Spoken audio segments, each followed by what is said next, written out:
So why has the U.S. presidential campaign come to Canada?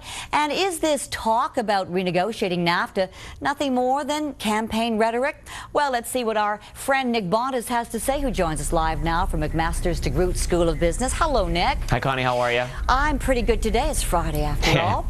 Now, what is this room full of Canadian business people in Ottawa waiting to hear John McCain say today? Well, I think John McCain's going to say that we've become quite complacent in our partnership. It's been several years, and a lot of things have changed since the agreement. Obviously, the EU is stronger, China's stronger, South America's stronger. So NAFTA was very focused on our continent, but the globalization of the world has accelerated.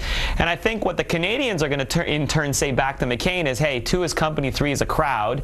You know, Mexico sometimes slows down the relationship that Canadians want to build with the Americans. And we mustn't forget, Mexico is not a part of NORAD or NATO or OECD. So Mexico stands to gain a lot, but the Canadians need to kind of re-energize their relationship with the Americans.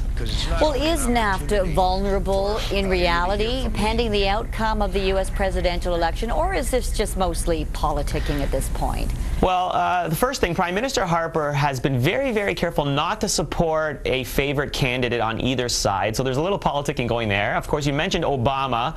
He hasn't visited Canada yet, but I don't think that symbolizes anything. I think the guy's busy, and he'll probably come to Canada at some point. And back in March, he did say he would revisit NAFTA. But you know what? I think you're right, Connie. I think it's politicking. He probably said that while he was in a northern bordering state during the primary, so he had to say something to make those guys happy.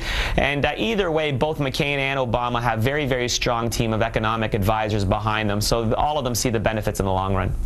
Well, you said it, Nick. Times have changed since the free trade agreement was first negotiated.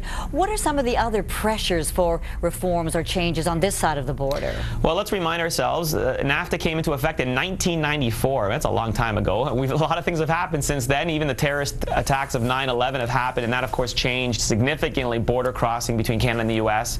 I mentioned that the EU has taken off. The European Union has done a lot of really good things. The currency is stronger. They've reduced barriers, harmonized regulations, they facilitated continental commerce, so the EU now becomes a big powerhouse. That wasn't necessarily the case when the NAFTA agreement was first drawn up, but at the end of all of this, come November, this will not be a priority, in my opinion, for the brand new U.S. president. They got too many other things to worry about down in America. They got to worry about the economy and the real estate collapse and healthcare reform and, you know, maybe some new potential wars. They got the war in Iraq and maybe Iran and North Korea. So I think NAFTA is important for Canadians, but will be less so for the Americans come November. So were we used? Are we being used today, Nick? Just a little tiny bit. Just a little bit. All right. Well, you have a good weekend, Nick Bontis. Thank you so much.